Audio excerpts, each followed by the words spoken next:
যুদ্ধ চাইছে না ওয়াশিংটন এমন বার্তা দিলেও একের পর এক যুদ্ধজাহাজ মোতায়েন, মধ্যপ্রাচ্যের ঘাঁটিতে বাড়তি সেনা উপস্থিতি সবই বলছে ইরানকে কোণঠাসা করতে প্রস্তুত যুক্তরাষ্ট্র।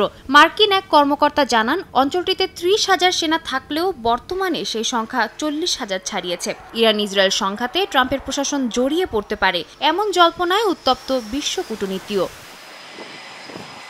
অবশ্য যুদ্ধের দামামা বাজলেও সামরিক হস্তক্ষেপ চায় না মার্কিন জনগণ। প্রায় ৬০% মার্কিন নাগরিক চলমান সংঘাতে যুক্তরাষ্ট্রের সামরিক বাহিনীর জড়িয়ে পড়ার বিপক্ষে। গবেষণা প্রতিষ্ঠান ইউগভের এক জরিপে মার্কিনদের এমন অবস্থানের কথা উঠে এসেছে বলে জানায় কাতার ভিত্তিক সংবাদ মাধ্যম আল জাজিরা। জরিপের ফলাফলে দেখা যায়, মাত্র ১৬% অংশগ্রহণকারী বলছেন তারা ইরানে মার্কিন হামলার পক্ষে, আর ২৪% বলেছেন তারা এখনও বিষয়টি নিয়ে সিদ্ধান্ত নিতে পারেননি। এদিকে প্রেসিডেন্ট ট্রাম্প এখনও একটি শান্তিপূর্ণ সমাধান চান বলে ফক্স নিউজকে জানান প্রতিরক্ষামন্ত্রী পিট হেগসেথ। মার্কিন সংবাদ মাধ্যম অ্যাক্সিওস জানায়, ট্রাম্প তার মধ্যপ্রাচ্য বিষয়ক দূত স্টিভ উইটকফ কিংবা ভাইস প্রেসিডেন্ট জেডি ভান্সকে পাঠাতে পারেন ইরানের পররাষ্ট্রমন্ত্রীর সঙ্গে বৈঠকে। সাদিয়া তাসনিম, সময় সংবাদ।